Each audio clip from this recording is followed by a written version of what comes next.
एक आम किसान कनिची अपनी जिंदगी को मजे में जी रहा था। दिन भर खेती बाड़ी करता और शाम को अपना फेवरेट एनिमे देखकर रिलैक्स करता। उसको सबसे ज्यादा मजा इसी का ही एनिमे देखने में आता था, जिसमें हीरो एक स्टेटस विंडो को खोलकर अपनी ताकत का अंदाजा लगाता है। लेकिन एक दिन जब वो मजे से एनिमे देख रहा था, तभी एक अजीब सी रोशनी उसके आसपास चमकती और पलक झपकती वो एक अनजानी दुनिया में गिर जाता है। जब वो होश में आता है तो वो देखते है कि किसी गहरे जंगल के बीच में पड़ा है। उसके आसपास सिर्फ बड़े बड़े पेड़ है और थोड़ी दूर पर एक अनजान लड़की उसको छुप कर देख रही होती है। जैसे ही कनिची उसकी तरफ देखते है, वो एक पल में हवा में गायब हो जाती है। वो अभी भी समझने की कोशिश कर रहा होता है कि ये सपना है या फिर हकीकत। तभी उसकी नजर एक स्केलेटन पर पड़ती है जो पुराने और भारी आर्मर में लिपटा होता है। अब उसके दिमाग में एक बड़ी रियलाइजेशन आती है कि क्या सच में मैं एक दूसरी दुनिया में आ गया हूँ। जैसा ये देखकर उसका दिमाग घूम जाता है। मतलब मैं जो चाहे चीजें खरीद सकता हूँ। उसे एक आइटम बॉक्स मिलता है जो कि आसान भाषा में एक डायमेंशनल स्टोरेज होता है। वो इसे टेस्ट करने के लिए कुछ जंगल के बीट्स अंदर डालने की कोशिश करता है और कमाल ये होता है कि वो सच में अंदर स्टोर हो जाती है। फिर एक और फीचर ट्रांस कमांड यूज करता है जो वीड्स को तुरंत साफ कर देता है। पर यहाँ एक और बड़ी दिक्कत होती है, उसे बहुत ही जोर से भूख लग रही है और शॉपिंग साइट से बताता है कि उनका कोई वैल्यू नहीं है। ये सुनकर वो टेंशन में आ जाता है, अगर कुछ नहीं बेच सकता तो मैं क्या खरीदूंगा। तभी उसके दिमाग में एक और आइडिया आता है, वो जो स्केलेटन के आर्मर और वेपन्स उसके पास है वो उन्हें बेचकर पैसा कमा सकता है। जैसे ही वो सिस्टम के थ्रू वेपन्स और आर्मर को बेचता है, उसके अकाउंट में थोड़ा पैसा आ जाता है।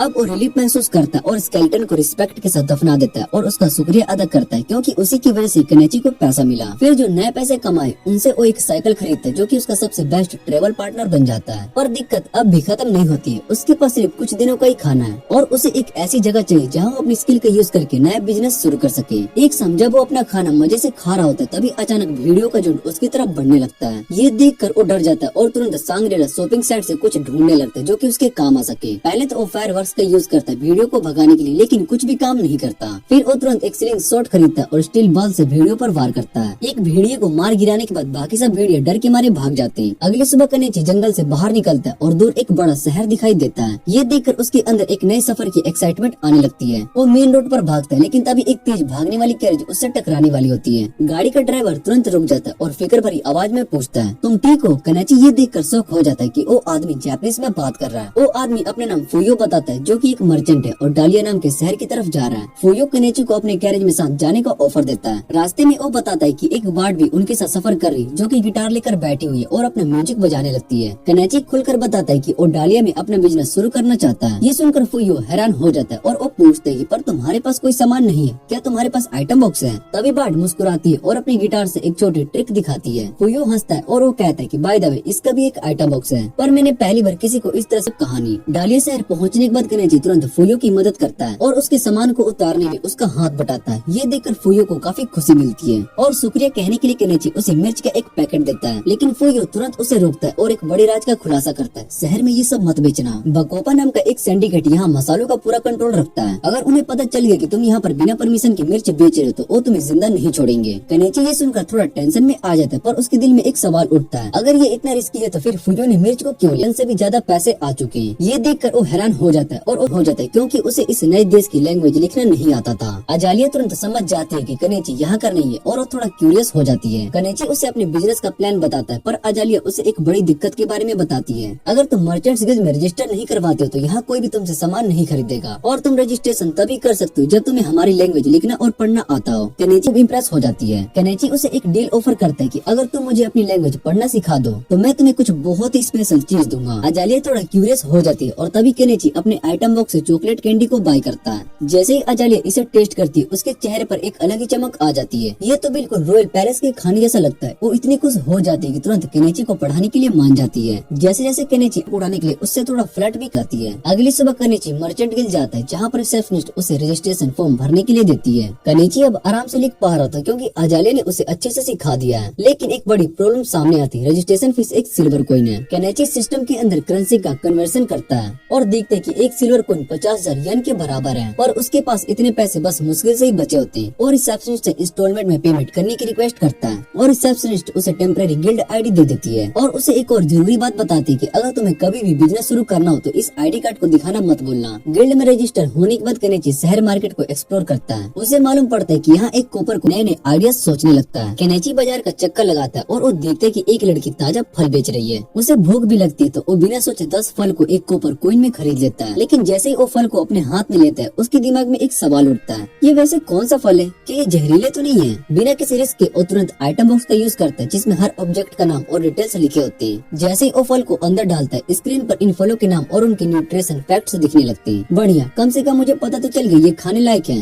वो वापस टेरेवन जाता है और कमरे में रिलैक्स होता है और वो सोचता है कि उसका दिन अच्छा रहा। लेकिन जैसे ही वो थोड़ी देर तक बेड पर बैठता है उसे नींद आ जाती है और वो तुरंत सो जाता है। अगली सुबह कनेची एक नए जोश से उठता है और अपने बेड को अपग्रेड करता है ताकि कंफर्टेबल हो सके। साथ ही वो नए नए कपड़ों को लटकाता है जो कि उसके आइटम बॉक्स से फ्रेश लग रहे हैं, तो मैं इन्हें बेचकर अच्छे पैसे कमा सकता हूँ। एक नए बिजनेस आइडिया के साथ कनेची मार्केट पर पहुँचता है जहाँ उसे एक नया मर्चेंट मिलते है जिसका नाम ओनामा होता है। वो देखता है कि ओनामा अपना स्टोर लगाने वाली है तो वो भी अपना स्टोर बगल में समन करता है। जैसे ही ओनामा उसके आइटम्स को देखती है उसे क्लॉथ पिन में इंटरेस्ट आता है। वो 5 क्लॉथ पिन एक कॉपर में खरीद लेती है और कनेची अपना पहला प्रॉफिट अर्न करता है। शुरुआत तो सही होगी, कनेची अंदर से बहुत ही खुश होता है। थोड़ी देर में ओनामा वापस आती है और वो कहती है कि तुम्हारे क्लॉथ पिन तो बहुत ही तेजी से बिक रहे हैं। ये सुनकर कनेची अपना प्रॉफिट चेक करता है और वो देखता है कि 15,000 येन का मुनाफा हो चुका है। लेकिन फिर उसे एक नया टेंशन होता है कि अगर ये चीज इतनी पॉपुलर हो रही है तो दूसरे मर्चेंट्स भी इसको कॉपी कर लेंगे। उसी वक्त एक नोबल उसके स्टॉल पर आता है और उसकी छुरी पर नजर डालता है। नोबल छुरी के एज को टेस्ट करता है। वो हैरान हो जाते कि वो इतनी तेज है। वो कनेची से उसकी कीमत पूछता है। कनेची बिना झिझक के कहते हैं कि ये 2 सिल्वर कॉइन में मिलेंगे। नोबल थोड़ी देर सोचता है और वो पूछता है क्या तुम्हारे पास इससे भी बड़ा कुछ है? कनेची तुरंत अपनी ऑनलाइन शॉपिंग चेक करता है और एक हंटिंग शॉट निकालता है। नोबल उसकी क्राफ्ट्समैनशिप को देखकर इम्प्रेस हो जाता है, पर जैसे ही कनेची कहता है कि इसकी कीमत 1 गोल्ड है, नोबल थोड़ा कंफ्यूज लगता है। तभी एक कैट गर्ल जो कि एक बीस्ट फॉल्क होती है कनेची की तरफ आकर उसे स्मेल करती है। कनेची थोड़ा शॉक हो जाता है और उसके साथ के लोग उसे रोकते हैं। ओनामा हल्की सी हंसी रोकने की कोशिश करती है और वो कहती है कि लगता है कि तुमने पहली बार बीस्ट फॉल्क को देखा है। कनेची थोड़ा नॉर्मल होने की कोशिश करता है। तभी एक बीस्ट फॉल्क उसके स्टॉल का मैट उठाता है और उसे खरीदने की बात करता है। कनेची अंदर ही अंदर सोचता है कि अच्छा है, इसका स्टॉक मेरे बॉक्स में मैं जितने चाहे बेच सकता हूँ। वो 3 मैट्स का प्राइस 3 कॉपर कॉइन बोलता है, पर बीस्ट फॉल्क एक साथ 3 लेने की बात करते हैं। कनेची थोड़ा डिस्काउंट देता है और वो कहता है कि अगर तुम एक साथ 3 मैट्स लोगे तो सिर्फ 8 कॉपर कॉइन देने पड़ेंगे। लेकिन बीस्ट फॉल्क कहता है कि उसके पास सिर्फ स्क्वायर सिल्वर है। मायूरी जो कि बीस्ट फॉल्क में से ही होती है स्क्वायर सिल्वर को निकालती है और कनेची को देती है। कनेची थोड़ा स्मार्टली उन्हें समझा शुरुआत अभी असली बिजनेस बाकी है। मार्गरेट जो कि एक ईमानदार नौकरानी है कनेची के क्लॉथ पिन को अपनी मालकिन प्रेमिला को दिखाती है। प्रेमिला इन क्लॉथ पिन की क्वालिटी को देखकर हैरान हो जाती है और तुरंत सोचती है कि अगर इन्हें सही तरीके से बेचा जाए तो ये हमारी कंपनी के फायदे का सौदा हो सकता है। उसका मानना था कि कोई भी मुनाफा कमाने का मौका नहीं छोड़ना चाहिए और इसी वजह से वो अपने पिता को ढूंढने के लिए दौड़ पड़ती है। दूसरी तरफ कनेची रिलैक्स होने के लिए गर्म पानी से स्नान का मजा ले रहा होता है। जैसे ही उसकी नजर ऑनलाइन शॉपिंग पर पड़ती है उसे एक बहुत ही बड़ा ड्रम दिखता है और वो तुरंत सोचता है कि अगर इसे इस्तेमाल किया जाए तो ये एक परफेक्ट हॉट टब बन सकता है। लेकिन फिर उसके दिमाग में एक बड़ा सवाल उठता है, ये आइटम बॉक्स काम कैसे करता है? और सबसे जरूरी बात, मुझे इस दुनिया में भेजा क्यों गया? सीन शिफ्ट होता है एक भूखी लड़की एनी मोर पर जो कि जंगल में अकेली बैठी भूख मिटाने जितना खाना खा सके। लेकिन तभी उसके कान में कुछ लोगों की आवाजें लगती जो कि उसे ढूंढ रहे होते हैं। डरते हुए वो तुरंत भाग जाती है क्योंकि वो नहीं चाहते कि उसकी आजादी छीन ली जाए। अगली सुबह कनेची सिर्फ क्लॉथ पिन्स नहीं बल्कि ज्वेलरी भी बेचना शुरू करता है। ओनामा जो कि उसके बिजनेस की तरक्की से हैरान हो रही होती है उससे पूछती है कि तुम्हारा सप्लायर कौन है? तुम एकदम नए हो फिर भी तुम इतनी यूनिक चीजें ला रहे हो। कनेची मुस्कुराकर कहते हैं कि ये एक ट्रेड सीक्रेट है, अगर सब जान लेंगे तो मेरा मैजिक कैसे चलेगा। थोड़ी देर के बाद मार्गरेट वापस आती है और एक साथ 100 क्लॉथ पिन्स को खरीद लेती है। ये कह कर कि उसके पास पूरा पेमेंट है। तभी उसकी नजर कनेची की बेच रही ज्वेलरी पर पड़ती है और वो सोचती है कि ये तो असली हीरे जैसा लग रहा है। लेकिन कनेची हंसकर बता देता है कि अरे नहीं, ये तो बस चमकीला पुलिस किया हुआ गिलास है, अगर चाहो तो सिर्फ 6 स्क्वायर सिल्वर में ले सकती हो। मार्गरेट इतनी सस्ती कीमत सुनकर हैरान हो जाती है और उसके लिए रखने को कहकर चली जाती है। उसी दिन मयूरी और उसके बीस्ट फॉल्क दोस्त वहाँ ग्रुप पर कनेची के पास आते हैं। जैसे ही मयूरी कनेची के पास पहुँचती और फिर उसकी खुशबू लेती है और वो कहती है कि हाँ, इसके पास स्पाइसेस है। ये सुनकर बेस्ट फॉल्क एकदम एक्साइटेड हो जाते हैं और उससे मसाले बेचने के लिए कहने लगते हैं। लेकिन ओनामा उन्हें तुरंत रोक देती है और वो बताती है कि अगर वोकाबा को पता चल गया कि कनेची ने मसाले बेचने की कोशिश की है तो उसे बहुत ही बड़ा नुकसान पहुंचा सकता है। कनेची उसकी डिस्प्लेड शक्ल देखकर सोचने लगता है, ये लोग इन स्पाइसेस के लिए इतने पागल क्यों हो रहे हैं। तभी एक बीस्ट फॉल्क जज्बाती आवाज में कहता है कि ये मसाले हमारे आत्मा का हिस्सा है, इनके बिना हमारी रूह अधूरी है। कनेची थोड़ी देर सोचता है और फिर एक बढ़िया प्लान बनाता है। कहता है कि अगर मैं बेच नहीं सकता हूँ तो क्या मैं तुम सबके लिए खाना बना सकता हूँ। ये सुनकर पूरे बीस्ट फॉल्क खुशी से उछल पड़ते हैं। ओनामा भी चुप चुप कर मुस्कुराती है और वो कहती है कि मैं भी देखना चाहती हूँ कि तुम क्या बनाते हो। रात को कनेची एक परफेक्ट फेस्ट बनाने के काम में लग जाता है। वो ओनामा से सब्जियां काटने में मदद मांगता है पर वो थोड़ी कंफ्यूज होती है और वो कहती है कि ये सब्जी तो अजीब ही लग रही है। कनेची मुस्कुराता है और कहते हैं कि एक अलग देश की सब्जी है, बस स्वाद का इंतजार करो।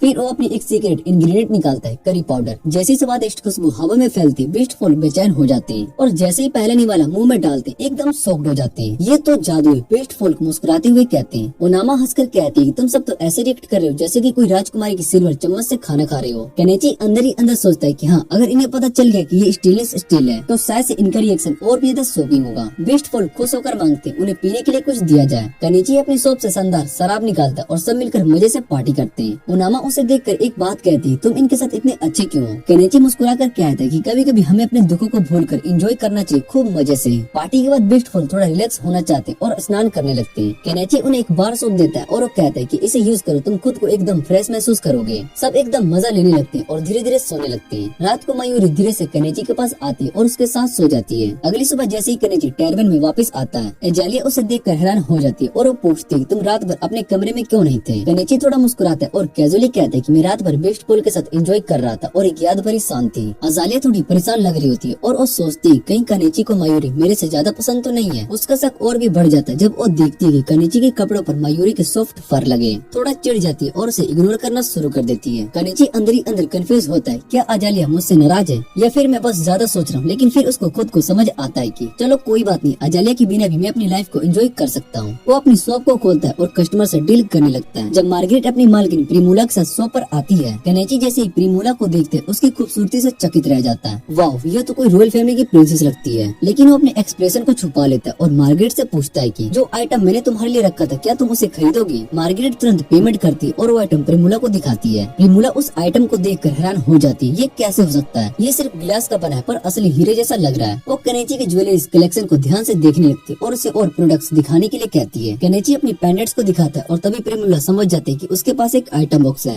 वो सीरियसली कहती है कि मुझे तुमसे जरूरी बात करनी है। फिर वो अपनी असली पहचान बताती है कि मैं मिलाव ट्रेडिंग कंपनी से हूँ और मुझे तुमसे अपने पिता से मिलवाना है जो हमारी कंपनी के मालिक हैं। ओनामा ये सुनकर एक्साइटेड हो जाती है और केनेची से कहती है कि ये डालिया का सबसे बड़ा ट्रेडिंग बिजनेस है। अगर तुमसे ये बात करना चाहते हैं तो तुम्हारे लिए ये एक बहुत ही बड़ा मौका हो सकता है। केनेची थोड़ा सोचता है और फिर कहता है कि ठीक है चलो मिलते हैं। केनेची प्रिमोला के साथ शानदार कैरेज में बैठ जाता है और अंदर से बहुत ही एक्साइटेड होता है और थोड़ा घबराया भी होता है। ये मेरा पहला एक्सपीरियंस है किसी इतनी रॉयल गाड़ी में बैठने का। लेकिन प्रिमोला बस हंसकर कहती है कि मैं नोबल हूँ, बस एक सक्सेसफुल मर्चेंट की बेटी। फिर वो बताते कि उसने केनेची का प्रोडक्ट को कॉपी करवाने की कोशिश की थी पर कोई भी क्राफ्टमैन उसका सही से डुप्लीकेट नहीं बना सका। हमें एडवांस टूल और टेक्नोलॉजी चाहिए जो कि इस लेवल की क्राफ्टमैनशिप बना सके। प्रिमोला हैरानी से कहती है। थोड़ी देर के बाद वो अपने घर पर पहुंचती एक शानदार और बड़े मेंशन के सामने। मेलो जो कि एक एक्सपीरियंस ट्रेडर है केनेची का स्वागत करता है और उसके प्रोडक्ट को ध्यान से चेक करता है। फिर प्रिमोला बताती है कि केनेची के पास एक आइटम बॉक्स है और मेलो हंसकर कहता है कि अच्छा तो तुम्हारे पास भी शानदार पावर है, मैं भी इसका इस्तेमाल करके अपनी कंपनी बिल्ड कर सका। फिर मेलो एक डायरेक्ट ऑफर करता है, तुम हमारे एक्सक्लूसिव सप्लायर बन जाओ। केनेची अंदर ही अंदर सोचने लगता है कि अगर इन्हें बस मेरे आइटम्स चाहिए होते तो ये डायरेक्ट रीसेल कर सकते थे, फिर ये मुझे सप्लायर क्यों बनाना चाहते हैं? मेलाओ उसका डाउट समझ जाता है और उसे समझाता है कि हमें तुम्हारे साथ डायरेक्ट काम करना है ताकि दूसरी राइवल कंपनी तुमसे एक्सक्लूसिविटी कॉन्ट्रैक्ट ना कर सके। फिर वो केनेची को एक पावरफुल बिजनेस डील ऑफर करता है 50% शेयरिंग का। केनेची इतनी बड़ी अपॉर्चुनिटी देखकर बिना सोचे एग्री कर लेता है। 50% प्रॉफिट शेयर, ये तो एक गोल्ड माइन है। केनेची उन्हें अपने पहले बैच आइटम दे देता है और प्रिमोला एक आइटम पसंद कर लेती है। इसकी कीमत क्या है वो पूछती है लेकिन केनेची थोड़ा सोचता है और वो कहते हैं 10 गोल्ड कॉइन और बिना किसी झिझक के प्रिमोला तुरंत पेमेंट करती है। 10 गोल्ड ये तो 2 मिलियन येन के बराबर है। केनेची अंदर ही अंदर सोचता है। इसके बाद केनेची की ऑनलाइन बैलेंस रांगलिया पर 8 डिजिट तक पहुंच जाती है। वो खुश होता है पर एक और बड़ा सपना उसके दिमाग में आता है, अब मुझे अपना स्लो लाइफ फार्म सेटअप शुरू कर देना चाहिए। केनेची फॉरेस्ट की तरफ चल पड़ता है और अपनी फार्मिंग लैंड बनाने का काम शुरू करता है। उसे याद आता है कि अजालिया ने उसे एक बार वार्न किया था कि जंगल बहुत ही डेंजरस होते हैं, लेकिन वो मुस्कुराकर सोचते हैं कि मुझे कोई दिक्कत नहीं होगी, मैं सिटी वॉल्स के पास ही रहूंगा ताकि कोई डेंजर ना हो। वो एक ग्रास कटर निकालता है और धीरे से पूरा एरिया क्लीन करने लगता है। वाह, ये कितनी जल्दी काम करता है। वो खुश होता है तभी उसकी नजर बड़े बड़े पेड़ों पर जाती है। इन्हें हटाने के लिए मुझे कुछ और पावरफुल चाहिए। फिर वो अपना चैंसो निकालता है और एक पेड़ को काटना शुरू कर देता है। एक के बाद एक सब पेड़ गिराने लगता है लेकिन तभी एक मैसिव पुराना और बहुत ही बड़ा पेड़ उसके सामने आ जाता है। केनेची चैंसो लगाता है पर पेड़ इतना हार्ड होता है कि वो कटने का नाम ही नहीं लेता। यहाँ तक आकर रुकना नहीं चाहता हूँ पर अब मैं क्या करूँ? केनेची बड़े पेड़ को गिराने के लिए एक नया तरीका सोचता है। उसका चैंसो इस मैसिव पेड़ को नहीं काट सकता तो वो एक स्लेज हैमर और एक वेज का यूज करता है। अगर चैंसो नहीं चलेगा तो मैं फोर्स का यूज करूंगा। वो अपनी पूरी तरह से स्लेज हैमर चलाता है और धीरे धीरे वेज पेड़ के अंदर घुसने लगती है। एक जोर का अटैक आता है और पेड़ धीरे धीरे झुकने लगता है। एक और जोर से अटैक के बाद पेड़ धड़ से नीचे गिर जाता है। केनेची खुश होता है लेकिन जब वो लोग्स को अपने आइटम बॉक्स में रखने की कोशिश करता है तो पता चलता है कि वो अंदर से फिट नहीं हो रहे हैं। केनेची सोचते है कि अब क्या करे। फिर वो डिसाइड करता है कि लोग्स को छोटे छोटे टुकड़ों में काटना पड़ेगा। वो अपने चैंसो फिर से यूज करता है और धीरे धीरे लोग्स को छोटे छोटे पीसेस में डिवाइड कर देता है। जब वो छोटी छोटी साइज में काट लेता है तब जाकर आइटम बॉक्स उन्हें स्टोर कर पाता है। समझ गया, आइटम बॉक्स में सिर्फ 10 मीटर की छोटी चीजें स्टोर हो सकती है। ये एक इम्पोर्टेंट डिस्कवरी होती है जो आगे जाकर काम आएगी। लेकिन अब रात होने वाली थी और केनेची डिसाइड करता है कि बस आज का काम यहीं पर खत्म। सुबह फ्रेशिंग दिमाग से काम करना बेहतर होगा। अगली सुबह केनेची पेड़ के उसकी जड़ों को निकालने का काम शुरू करता है। लेकिन जैसे ही वो कुछ पेड़ को उखाड़ता है उसे लगता है कि ये काम हजारों घंटे ले सकता है, ये कभी खत्म ही नहीं होगा। तभी एक आइडिया आता है, क्यों ना एक एक्सीवेटर खरीद लूं। वो अपनी ऑनलाइन शॉप को चेक करता है और एक यूज्ड एक्सीवेटर मिल जाता है, परफेक्ट। लेकिन जब वो उसका प्राइस देखते हैं तो शॉक हो जाता है, 1 मिलियन येन, अरे ये तो बहुत ही महंगा है। लेकिन वो सोचता है कि ये मेरे काम आएगा तो इन्वेस्ट ही समझ लेता हूँ, और वो एक्सीवेटर खरीद लेता है। एक और प्रॉब्लम, डीजल कहाँ से लाऊं, और वो एक्सीवेटर खरीद लेता है। और एक और प्रॉब्लम आती है कि वो डीजल कहाँ से लाएगा। एक्सीवेटर लाने के बाद नई दिक्कत ये होती है कि डीजल पे ये चलता है। केनेची ऑनलाइन शॉप चेक करता है लेकिन वहाँ पर डीजल अवेलेबल नहीं होता। अब मैं क्या करूँ। तभी एक और आइडिया आता है कि क्या केरोसिन काम करेगा। वो एक लैंप ऑयल बोतल चेक करता है जिसमें केरोसिन होता है। ये एक्सपेंसिव है पर अगर चल गया तो प्रॉब्लम सोल्व हो जाएगी, लेकिन पहले टेस्ट करना जरूरी है। केनेची एक डीजल जनरेटर लेता है और उस पर केरोसिन डालकर टेस्ट करता है। अगर ये चल गया तो एक्सीवेटर भी चल सकता है। वो मशीन को स्टार्ट करता है और जनरेटर चलने लगता है, मतलब ये एक्सीवेटर भी काम करेगा। अब केनेची का टेंशन दूर हो जाता है। एक्सीवेटर चलने के बाद केनेची थोड़ा आराम करने का सोचता है और एक बात लेता है, लेकिन उसकी बॉडी पर इंसेक्ट्स बाइट होने लगते हैं। ये तो बहुत ही इरिटेट कर रहे हैं। तभी उसे याद आता है कि अजीला ने उसे एक बाग रिपेलेंट मैजिक स्टोन के बारे में बताया था। वो सिटी में एक शॉप ढूंढने निकल जाता है और एक ओल्ड मैन की शॉप में पहुंचता है। बूढ़ा आदमी उसको स्टोर दिखाता है लेकिन प्राइस 3 सिल्वर कॉइन होता है, इतना महंगा। तभी केनेची एक स्मार्ट मूव करता है, क्या तुम 2 ऑरेंज लेकर इसके बदले में मुझे ये दे सकते हो। ओल्ड मैन थोड़ा सोचता है और फिर ऑरेंजेस टेस्ट करता है और खुशी से डील को एक्सेप्ट कर लेता है, क्योंकि फॉरेन के फ्रूट्स होते हैं और वो बहुत ही ज्यादा रेयर होते हैं। केनेची मुस्कुराता है, बिजनेस में समझदारी और नेगोशिएशन काफी जरूरी है। केनेची अपने शॉप के पास एक वांटेड पोस्टर देखता है। एक डेंजरस बैंडिट लीडर साका का पोस्टर वहाँ पर लगा होता है। यहाँ पर चोरी और लूटमार भी होता है। तभी एक शॉक मिलता है। एनीमोन एक स्लेव ट्रेडर को बेची जा चुकी है और साका और उसके लोगों ने स्लेव कार्वेन पर हमला कर दिया है, पर मुझे इस पर ध्यान देना पड़ेगा। केनेची फॉरेस्ट में एक्सकेवेटर चलाता है और बिना प्रॉब्लम के पेड़ उखाड़ने लगता है। तभी उसका बैलेंस देखकर शौक लगता है। ओ नो, पैसा खत्म होने वाला है। वो मिलाव के पास जाता है और शुगर बेचने की कोशिश करता है, लेकिन मिलाव मना कर देता है, ये नेशनल कंट्रोल्ड प्रोडक्ट है, मैं नहीं खरीद सकता हूँ। लेकिन तभी मिलाव एक ऑफर करता है, नोबल्स को तुम्हारी ज्वेलरीज पसंद आई थी। केनेची अपनी नई डिजाइन को दिखाता है और उसको एक दिन में 3 मिलियन येन का प्रॉफिट हो जाता है। अब तो मैं इजिली अपना फार्म को सेटअप कर सकता हूँ। केनेची एक नए प्रोजेक्ट पर काम करना शुरू करता है, एक लॉक कैबिन बनाने का।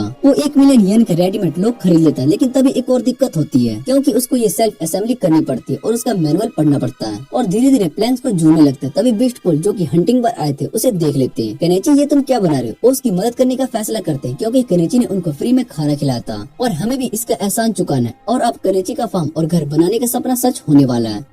कई हफ्तों की मेहनत के बाद केनेची का केबिन आखिरकार बनकर पूरा हो जाता है। थकान से चूर वो अपने नए घर के बिस्तर पर लेट जाता है, लेकिन उसके दिमाग में एक और सोच आती है, सिर्फ एक मकान बना लेने से जिंदगी नहीं बच सकती है। उसको अब भी कई चीजें चाहिए जो उसे यहाँ सुकून से जीने में मदद करेंगी। इसलिए अगले 1 महीने तक वो नए सामान की तलाश में इधर उधर घूमता है। जो भी जरूरी चीजें होती है वो सब इकट्ठा करता है। एक शाम वो गर्म पानी से नहा रहा होता है और उसके चेहरे पर एक सुकून भरी मुस्कुराहट होती है। ये पहली बार था जब उसने इस नई दुनिया में एक ढंग का स्नान किया था। उसे याद आता है कि ये पानी लेने के लिए उसे नदी तक जाना पड़ा था, लेकिन अब ये सब का सोचने की जगह वो सिर्फ इस पल का आनंद लेना चाहता है। उसे महसूस होता है कि आखिरकार उसकी स्लो लाइफ का सफर शुरू हो गया है। अगले दिन केनेची अजालिया से मिलता है और उसे बताता है कि उसका नया घर तैयार हो चुका है। वो उसका भी शुक्रिया अदा करता है जो कि इतने दिन तक उसकी मदद करती रही। वापस लौटने के बाद केनेची अपनी साइकिल को उठाता है और जंगल की सैर पर निकल पड़ता है। रास्ते में उसकी नजर रंग बिरंगे फलों पर पड़ती है तो वो अपने कैमरे से उनकी तस्वीरें खींचने लगता है। हर जगह बस एक ही सोच थी, अब अपनी जिंदगी का पूरा आनंद लेने वाला है। लेकिन तभी एकदम से उसकी साइकिल लड़खड़ा जाती है और वो तेजी से गिर जाता है। पहले तो उसे लगता है कि ये बस एक सिंपल एक्सीडेंट है, लेकिन जैसे ही उसके कान में कुछ अजीब सी आवाजें आती है उसे महसूस होता है कि कुछ तो गड़बड़ है, उस पर किसी ने हमला कर दिया था।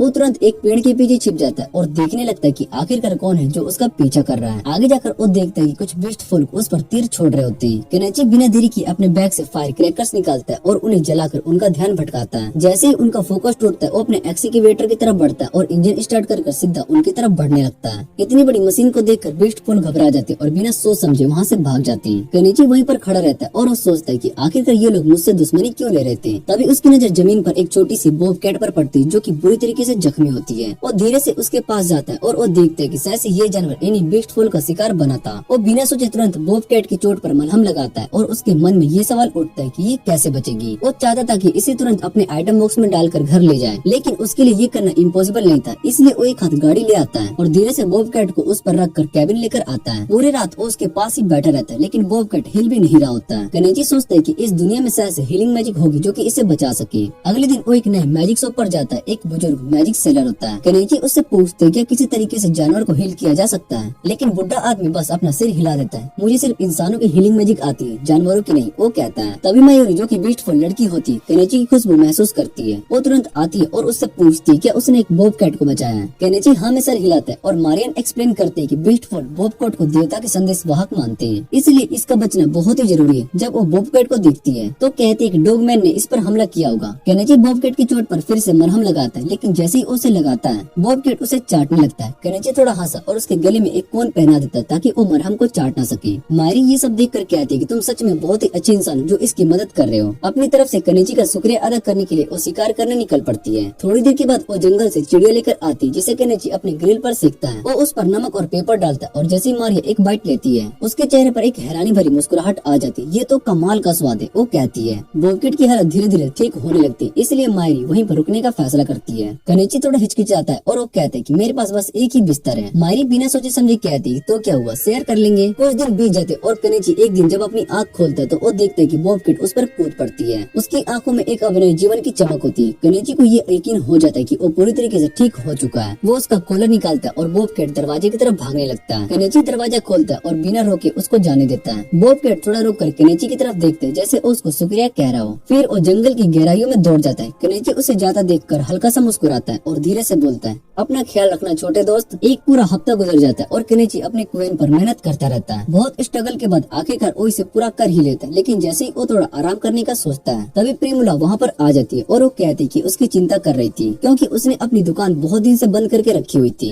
फिर वो उसे बताती है कि मयूरी ने उसे उसके नए घर के बारे में बताया, इसलिए उसे देखने के लिए आ गई। पर जैसे ही उसकी नजर केनेची के एक्सकेवेटर पर पड़ती है वो हैरान हो जाती है और उससे पूछती है कि ये क्या है। केनेची सच बताने से हिचकिचाता है। वो हंसते हुए कह देता है कि ये तो एक मेरा फैमिलियर है, एक तरह का मैजिकल क्रिएचर जो कि उसकी मदद करता है। पर वो उससे कहती है कि ये तो किसी भी तरह से फैमिलियर बिल्कुल भी नहीं लग रहा है। केनेची बस इतना कहते हैं कि एक रेयर टाइप का है, इस दुनिया में इस जैसे और नहीं मिलेंगे। फिर वो उससे कहते हैं कि ये बात किसी और को नहीं बताएं। धीरे धीरे शाम होने लगती है और केनेची को याद आता है कि शहर का गेट बंद होने का टाइम हो गया होगा। वो प्रिमुला से पूछते हैं क्या वो यहाँ पर रुकने वाली है और अगर हाँ तो उसे बता दे क्योंकि उसके पास एक ही बिस्तर है। पर प्रिमुला बिना किसी झिझक के कहती कि उसके लिए कोई बड़ी बात नहीं है। जब वो बिजनेस ट्रिप पर होती तब उसे कई लोगों के साथ सोने की आदत होती है। उसकी नजर केनेची के बाद सेटअप पर पड़ती है और वो हैरान हो जाती है। ये तो कमाल का लग रहा है, वो कहती है। बिना सोचे समझे ट्राई करने का फैसला करती है। जैसे ही वो गर्म पानी में बैठती है एक सुकून भरी एहसास होता है, लेकिन केनेची को लगता है कि शायद से वो थोड़ी शर्मा रही है। वो उठ कर जाने वाला होता है तभी प्रिमुला उसे रोकती है और वो कहती है कि वो यही रहे। केनेची को समझ में नहीं आ रहा होता कि आखिर ऐसा क्यों कह रही है। तभी प्रिमुला थोड़ी सी मुस्कुराती है और अपनी कंपनी के मोटो के बारे में बताती है। एक भी मौका हाथ से नहीं जाना चाहिए क्योंकि शायद से दोबारा ना मिले। केनेची हंसने लगता है और उससे पूछता है कि अगर तुमसे गलती हो गई फिर अगर सामने वाला इंसान बुरा निकले तो। पर प्रिमुला बिना किसी झिझक के कहती मुझे पता है कि तुम अच्छे इंसान हो, तुमने बीस्ट फॉल को खाना दिया और बॉबकैट की जान बचाई, ये सब कोई बुरा इंसान नहीं कर सकता।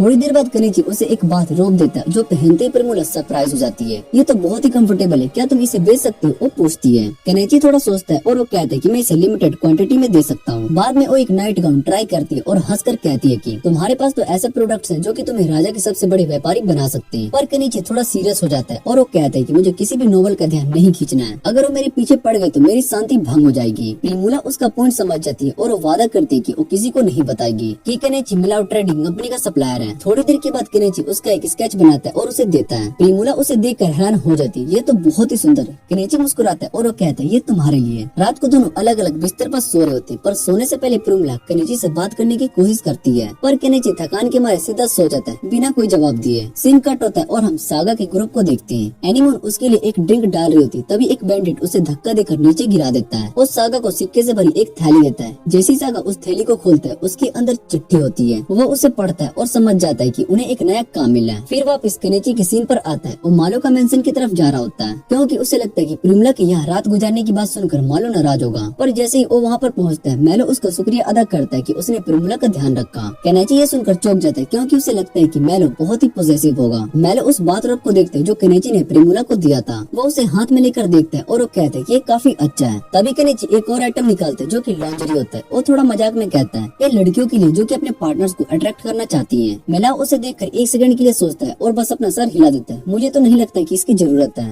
केनेची बस हल्का सा हंसता है और वो सोचता है कि चलो एक और चीज बेचने का का आइडिया आया। मार्गरेट एक बड़ा सा लेजर रूम में लेकर आती है और मेलो कहता है कि उसे अपने पुराने रिकॉर्ड्स दोबारा से लिखने पड़ेंगे। वो बताता है कि एम्पायर में एक नया सिस्टम इन्वेंट हुआ जिसे डबल एंट्री बुक कीपिंग कहते हैं। केनेची ये सुनकर सोचते हैं कि यहाँ पर लोग अकाउंटिंग में भी अपने नए तरीके अपना रहे हैं। फिर मेलो एक और नया प्रोडक्ट दिखाता है और जैसे ही केनेची उस पर नजर डालता है वो तुरंत समझ जाता है कि एक पिक्चर पंप है। मेलो बताता है कि ये भी एम्पायर में नया नया इन्वेंट हुआ है। ये सुनकर केनेची के मन में एक अजीब सी बात आती है, क्या कोई और भी है जो इस दुनिया में उसकी तरह आ चुका है। मेलो और मार्गरेट पंप को देखकर काफी इम्प्रेस लग रहे होते हैं, पर केनेची उन्हें एक और चीज दिखाता है, एक व्हीकल का ब्लूप्रिंट जिसे वो ट्रेसिंग कहता है। मेलो और मार्गरेट इसे देखकर हंसने लगते हैं और उन्हें लगता है कि ये डिजाइन बहुत ही अजीब है और वो काम नहीं करेगा। केनेची बस उनकी हंसी को सुनकर सोचता है, इन लोगों को नए आइडियाज पर भरोसा करना अभी भी मुश्किल लगता है। उसी समय प्रीमूला केनेची के घर पर बात ले रही होती है। वो बताते हैं कि उसे एक नए बिजनेस ट्रिप पर जाना है और इस वजह से वो 1 महीने तक नहीं मिल पाएंगे। केनेची ये सुनकर बस सर हिलाता है, पर फिर वो एक और बात कहती है। वो केनेची से लाइंजरी खरीदना चाहती है। केनेची सुनकर हंसने लगता है और मजाक में पूछते है क्या किसी को अट्रैक्ट करने का प्लान है, पर प्रीमूला बिल्कुल सीरियस हो जाती है। वो कहती है हाँ एक इंसान है जो मुझे पसंद करता है। पर प्रीमूला बिल्कुल सीरियस हो जाती है। वो कहती है हाँ एक इंसान है जो मुझे पसंद है। केनेची इसे सुनकर थोड़ा चौंक जाता है, पर उसका चौंकना तब बढ़ जाता है जब उसका नाम लेती है तुम। केनेची थोड़ा अनकंफर्टेबल फील करता है और वो कहता है कि तुम्हें मुझसे प्यार नहीं करना चाहिए, मैं तुमसे काफी बड़ा हूँ। फिर प्रीमूला मुस्कुराकर कहती तो क्या हुआ, तुम बहुत ही अच्छे इंसान हो, मेरे पिताजी को भी कोई ऐतराज नहीं है। केनेची उसकी बात सुनकर सिर्फ एक लंबी सांस लेता है और कहता है कि वो इस बारे में बात नहीं करना चाहता है। प्रीमूला बिना किसी टेंशन के कहती है ठीक है, पर आज मैं तुम्हारे साथ सोऊंगी। केनेची उसे रोकता है पर उसकी बात नहीं मानती और दोनों एक ही बिस्तर पर शेयर कर लेते हैं। केनेची सोचता है कि ये लड़की आखिर मुझसे इतना इंटरेस्टेड क्यों है। अगले दिन प्रीमूला शहर वापस चली जाती है और केनेची अपने काम पर लग जाता है। पर तभी एक और नोबल उससे मिलने आता है और अपने आप को नॉर्स स्पेल द नाइट के नाम से इंट्रोड्यूस करवाता है। वो कहता है कि उसे पता चला है कि केनेची अब जंगल में रह रहा है। और फिर नॉर्स एक और सवाल पूछते है। वो केनेची के घर पर लगे सोलर पैनल के बारे में पूछता है। केनेची तुरंत अलर्ट हो जाता है और वो कहते हैं कि एक मैजिक आर्टिफैक्ट है। वो उससे विनती करता है कि ये बात किसी और को ना बताए। इसके जवाब में नॉर्स स्पेल उसे 3 स्टील इंगोट्स देता है और उसे कहता है कि इसे किसी अच्छे ब्लैक स्मिथ के पास ले जाओ और एक नए वेपन का फॉर्जिंग करवा लो। केनेची ये देखकर हैरान हो जाता है। नॉर्स स्पेल फिर से एक नया जवाब बताता है। एम्पायर में एक नया मेज आया जो कि बिल्कुल अलग टाइप से स्पेल यूज करता है। वो बताता है कि उस मेज ने मेयोनीज के यूज करके उस ड्रैगन को हरा दिया। केनेची ये सुनकर पहले तो हंसने लगता है, फिर सोचते है कि ये भी किसी और दुनिया से आया है जैसे कि मैं। 1 महीने के बाद पूरा शहर मेलो कंपनी के कार्बन का इंतजार कर रहा होता है, पर जैसे ही वो लोग आने लगते सबको समझ में आता है कि कुछ गड़बड़ हो गया। कार्बन पर बैंडिट्स ने हमला कर दिया और एक बड़ी खबर मिलती है, प्रीमूला को किडनैप कर लिया गया। मेलो तुरंत एडवेंचर से गुजारिश करता है वो उसकी बेटी को बचा ले, पर किसी में भी हिम्मत नहीं होती है क्योंकि सागा के पास 50 बैंडिट्स का ग्रुप होता है। एक विलेजर कहता है कि नाइट्स इसे बचा लेंगे, पर फिर वो बताता है कि नाइट्स को प्रिपेयर होने में कुछ दिन लगेंगे। मालो और पूरा शहर टेंशन में आ जाता है क्योंकि अगर प्रीमूला को कुछ भी हो गया तो मेलो ट्रेडिंग कंपनी फिर से बुरी हालत हो सकती है। दूसरी तरफ प्रीमूला बैंडिट्स के बेस में होती है और वो सोच रही होती है कि अब उसके साथ क्या होने वाला है। सागा प्रीमूला की तरफ देखकर मुस्कुराता है और उसे ये देखकर हैरानी होती है कि प्रीमूला डर नहीं रही है। वो उसे कहता है तुम तो काफी हिम्मत वाली हो, लेकिन इसका कोई फायदा नहीं होगा, तुम बहुत ही खूबसूरत हो इसलिए तुम्हें बेच दिया जाएगा। दूसरी तरफ मालो घुटने के बल गिरकर केनेची से गुजारिश करता है कृपया करके प्रीमूला को बचा लो। केनेची उसकी बात सुनकर सोचने लगता है। उसे वो पल याद आती जो प्रीमूला के साथ वो बिताया था। एक गहरी सांस लेता है और वो कहता है मैं जो कर सकता हूँ वो करूंगा, लेकिन उसे तुरंत ही एहसास होता है कि उसने एक बहुत ही बड़ी बात कह दी है। मैं लड़ना भी नहीं जानता हूँ, ये तो एक पागलपन है, पर अगर मैंने नहीं किया तो कौन करेगा। वो मालो से कहता है कि मुझे इस मिशन के लिए तैयारी करनी पड़ेगी और मुझे पैसे भी चाहिए। मालो बिना सोचे समझे उसे 50 गोल्ड कॉइन दे देता है। मालो बताता है कि सागा का अड्डा एक पुराने कैसल के खंडर में है जो यहाँ से 50 किलोमीटर दूर है। केनेची सोचते है कि मुझे वहाँ तक पहुँचने के लिए एक तेज और सुरक्षित राइड चाहिए। वो सबको पीछे हटने के लिए कहता है मैं समन मैजिक का यूज करने वाला हूँ और बिना किसी और एक्सप्लेनेशन के वो 2 मिलियन येन का एक ट्रक खरीदता है। सब ये देखकर हैरान रह जाते। वो सबको समझाता है कि चिंता मत करो, मैं इस पर पूरा कंट्रोल रख सकता हूँ। अब बड़ी दिक्कत है कि सागा के बंदे 50 से भी ज्यादा होते हैं और केनेची अकेला इतनी बड़ी सेना का सामना नहीं कर सकता। वो सबको देखता है और पूछते है क्या कोई यहाँ पर है जो मेरे साथ लड़ने के लिए तैयार हो, मैं तुम सबको हथियार दूंगा। याद रखो सागा के सर पर एक बाउंटी है, जो उसे हरा देगा वो अमीर हो सकता है, लेकिन डर के मारे कोई भी आगे नहीं आता। तभी अचानक बॉब कैट आगे बढ़कर केनेची के साथ मिल जाता है। इसके तुरंत बाद मायूरी बीस्ट फोल्ड के साथ आती है और वो कहती है हम तुम्हारे साथ लड़ेंगे। केनेची उनके लिए हथियार लाता है। वो मायूरी को एक कंपाउंड बो देता है और वो हैरान रह जाती है और कहती है मैंने ऐसा कुछ पहले नहीं देखा। बीस्ट फोल्ड नए तलवारों को टेस्ट करने लगते हैं और वो हैरान हो जाते हैं कि ये नई तलवार इतनी मजबूत और तेज है। इसके तुरंत बाद नोस स्पेल भी आगे बढ़ता है और अपनी नई तलवार उल्फ फैंग को निकालता है और कहता है ये वही स्टील इंगोट से बने जो तुमने मुझे दिए थे। अब देखते हैं कि ये कितनी शक्तिशाली है। केनेची समझ जाता है कि नोस स्पेल भी बैंडी से लड़ने के लिए तैयार है। फिर एक और चीज होती है, वही पुराना शॉपकीपर जो हमेशा उससे बेकार बातें करता था आगे आता है। वो अपना हाथ उठाता है और देखते देखते आग की शक्ति उसके हाथों से निकलती है। केनेची हैरान हो जाता है और वो कहता है तुम तो एक मेज निकले। वो हंसकर कहता है हाँ पर मैं रिटायर हो चुका हूँ, लेकिन बैंडेड से लड़ने के लिए अभी भी तैयार हूँ। दूसरी तरफ उनामा भी आगे आती है और वो कहती है कि मुझे भी साथ ले चलो, मैं भी तुम सबके लिए खाना बनाऊंगी और अगर हालत खराब हुई तो मैं भाग जाऊंगी। केनिची उसकी बात मान लेता है, लेकिन अब भी गाँव के ज्यादा लोग डर के मारे पीछे हट जाते हैं। उन्हें लगता है कि ये मिशन एक सुसाइड मिशन है। मालो लड़ना चाहता था पर केनिची उसे मना कर देता है। तुम पहले अपनी चोटों का इलाज करो, मैं वादा करता हूँ कि परमुला को वापस जरूर लेकर आऊंगा। उसके बाद केनिची एडवेंचरस गिल्ड में जाता है और सागा को हराने का क्वेस्ट को एक्सेप्ट करता है और उसके बाद वो अपनी टीम के साथ ट्रक में बैठ जाता है और बैंडिट्स के अड्डे की तरफ निकल पड़ता है। गांव वाले सिर्फ उन्हें दूर से देख रहे होते हैं और वो सोचते हैं कि ये लोग कितने कम हैं, इनका जितना लगभग नामुमकिन है। दूसरी तरफ बैंडिट्स के अड्डे में प्रिमुला अब भी बंधी होती है। एनिमल उसके पास प्लेट में खाना लेकर आती है पर प्रिमुला प्लेट उसके सामने ढकेल देती है और कहती है कि तुम्हें भी भूख लगी होगी, तुम ही खा लो।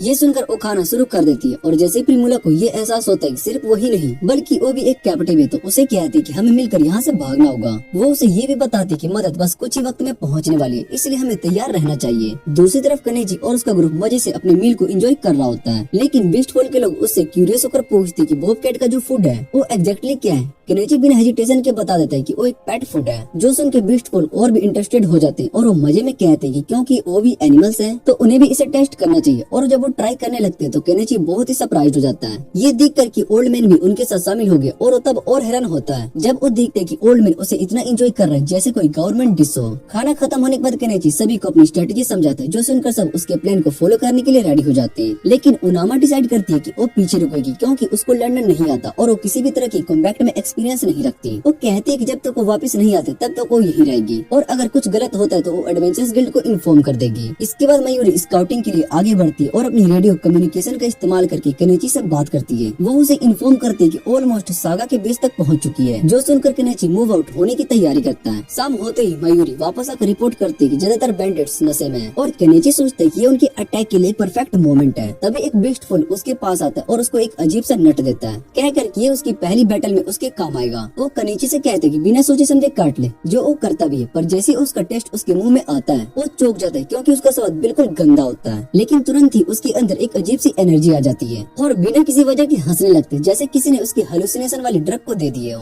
दूसरी तरफ बैंडिट्स मजे से एक दूसरे के साथ ड्रिंक शेयर कर रहे होते हैं, लेकिन तभी उनके गार्ड्स ट्रक को आता देख लेते और मयूरी बिना किसी देरी के उन्हें एलिमिनेट कर देती है। वो अपने दोस्तों के साथ बेस की तरफ आगे बढ़ती है और ओल्ड मैन बिना किसी वार्निंग के अपना एक्सप्लोजन स्पेल यूज करके गेट को तोड़ देता है। ये देखकर बैंडिट्स एकदम कंफ्यूज हो जाते हैं कि ये क्या हो रहा है, पर उससे पहले कि वो समझ सके ट्रक उनके बेस के अंदर एंटर कर जाता है। केनिची ओल्ड मैन से कहते हैं कि वो अपना स्पेल एक बार और यूज करे और वो बताता है कि उसका माना पहले ही खत्म हो चुका है, इसलिए वो अब और अटैक नहीं कर सकता। इसके बाद बीस्टफुल बिना किसी हेजिटेशन के अटैक करना शुरू कर देते हैं और एक के बाद एक बैंडिट्स को मारने लगते हैं क्योंकि वो भी फाइट के लिए बिल्कुल भी तैयार नहीं होते। बैंडिट्स अपना डिफेंस सेट करने की कोशिश करते हैं, लेकिन नॉर्थ स्पेल अपनी शॉर्ट स्किल से उन्हें एक एक करके गिराने लगता है। केनिची ये सब देखता है और वो सोचता है कि उसके दोस्त सच में कितने पावरफुल है, लेकिन तभी बाकी के बैंडिट्स एक साथ चार्ज करते हैं और केनिची और उसके साथियों को रियलाइज होता है कि वो अब घिर चुके हैं। इस सिचुएशन को देखते ही केनिची अपना सीक्रेट वेपन निकालता है, एक एक्सकेवेटर, जो बैटलफील्ड में उतरकर तबाही मचाना शुरू कर देता है। केनिची और उसके दोस्तों के लिए अब बैंडिट को हराना और भी ज्यादा आसान हो चुका होता है। जैसे ही बैंडिट्स एक्सकेवेटर को देखते हैं उनका होश उड़ जाते हैं और वो पैनिक में आकर अपनी जान की भीख मांगने लगते हैं, लेकिन केनिची उन्हें बता देता है कि अब उनके माफ होने का कोई चांस नहीं है और बिना टाइम वेस्ट किए प्रिमुला को ढूंढने लगता है और एक स्ट्रॉन्ग हिट से दीवार को तोड़ देता है क्योंकि उसको रियलाइज हो चुका होता है कि प्रिजनर्स इसी जगह पर बंद करके रखे हुए हैं। तभी एक लड़की एनिमल उसको देखती है और अपनी आंख पर यकीन नहीं कर पाती। उसके दिमाग में बस एक ही चीज आती है, ये कोई इंसान नहीं बल्कि खुद भगवान ने। लेकिन उससे पहले केनिची उससे कुछ क्या पता अचानक से चागास सामने आ जाता है, जो प्रिमुला को अपनी गिरफ्त में लेकर खड़ा होता है। केनिची उससे गुस्से में कहता है कि अगर उसने तुरंत नहीं छोड़ा तो वो उसको जिंदा नहीं छोड़ेगा। चागास एक तेज चाल चलता है, वो धमकी देता है कि अगर केनिची और उसके साथी अपने हथियार डालकर सरेंडर नहीं करते तो वो प्रिमुला की जान ले लेगा। केनिची एक पल के लिए सोचता है, फिर मयूरी से धीरे से बात करता है, अपनी स्ट्रेटेजी बताता है। वो कहता है कि वो सागा को टेम्पररी अंधा कर देगा और जैसे ही वो कंफ्यूज होगा मयूरी उसका काम तमाम कर देगी। केनिची अपने बैकपैक से एक लेजर पॉइंटर निकालता है और सीधा सागा की आंख पर पॉइंट करता है। तेज रोशनी उसकी आंखों में चुभने लगती है और वो घबराहट से चिल्लाने लगता है, समझ नहीं पाता है कि उसके साथ क्या हो रहा है। ये मौका देखकर मयूरी अपनी स्नाइपर राइफल उठाती है और एक अटैक करके उसको गिरा देती है, जो सीधा सागा के कंधे पर लगता है। सागा चीखता है दर्द से और उसी दौरान केनिची तेज रफ्तार से प्रिमुला की तरफ दौड़ता है, लेकिन तभी सागा सागा उसे गुस्से से जान से मारने की कोशिश करता है, लेकिन एनीमोन अपनी पावर्स का इस्तेमाल करके उसे दूर फेंक देती है और इसके तुरंत बाद मायूरी एक शॉट फायर करके उसका काम तमाम कर देती है। जंग खत्म होने के बाद प्रिमोला केनेची से लिपट जाती है और वो उसे शांत करने की कोशिश करता है, लेकिन प्रिमोला के हक करने से केनेची को कुछ होने लगता है, इसलिए वो थोड़ा नर्वस हो जाता है। दूसरी तरफ एक बेस्टफुल तेजी से भागता हुआ ओनामा के पास आ जाता है और उसे सिचुएशन की अपडेट देता है। बैंडेड से रिहा होने के बाद वो सभी मिलकर एक नदी में स्नान करने लगते हैं। इस दौरान केनेची प्रिमोला से कहता है कि वो एनीमोन की मदद करे ताकि वो अच्छे से क्लीन अप कर सके। वो उसे एक पेयर ऑफ सीजर्स देता है और वो कहता है कि इसे एनीमोन के बालों को ट्रिम कर सके, लेकिन प्रिमोला वो थोड़ी अलग सोच रखती है। वो हेयर काटने की वजह सोचती है कि इस कैंची को बेचकर प्रॉफिट कमा सकते हैं, क्योंकि उसके हिसाब से ये रेयर आइटम हो सकती है। केनेची इस बात पर अपने सर पर हाथ रख लेता है। उसे यकीन नहीं होता कि ये लड़की ऐसे वक्त पर भी अपने बिजनेस का सोच रही है। स्नान करने के बाद केनेची एनीमोन से कहते हैं कि वो नए लुक में काफी अच्छी लग रही है। इस दौरान नोरिस्पेल को एक और शॉकिंग बात पता चलती है। वो इंसान जिसने प्रिमोला को किडनैप करने की कोशिश की थी वही असल मास्टरमाइंड था इस पूरे किडनैपिंग के पीछे। ओनामा सबको देखकर सुकून में आती, कह कर कि वो सबके सेफ होने को लेकर परेशान थी। फिर वो एक और पर्सनल बात को शेयर करती है कि अगर उसका बेटा जिंदा होता तो वो भी लगभग एनीमोन की उम्र का होता। केनेची थोड़ा क्यूरियस होता है और वो पूछता है कि उसका बेटा कहाँ है। ओनामा एक उदासी आंख भरती है और वो बताती है कि एक भयंकर प्लेग की वजह से उसने अपने बेटे को खो दिया। रात होने पर सब आराम करने के लिए लेट जाते, लेकिन केनेची के दिमाग में एक और टेंशन चल रही होती है। उसको अभी भी सारे बैंडिट्स के लाशों को हटाना है, लेकिन वो ऑलरेडी इतना थक चुका होता है कि वो सोचते है कि ये काम कल सुबह करना बेहतर होगा। अगले दिन सब लोग अपनी जर्नी को शुरू करते हैं और वापस डालिया पहुंच जाते हैं। वहाँ पहुँचते ही मेलो प्रिमोला को देखकर खुशी से झूम उठता है। वो कहकर अपनी फीलिंग को एक्सप्रेस करता है कि वो सेफ होने पर कितना खुश है उसके, लेकिन उसकी आंखें तुरंत एक और चीज पर जाती है। प्रिमोला के कपड़े बदले हुए लग रहे, वो क्यूरियस होता है। तो प्रिमोला बताती है कि केनेची ने उसको नए कपड़े दिए थे।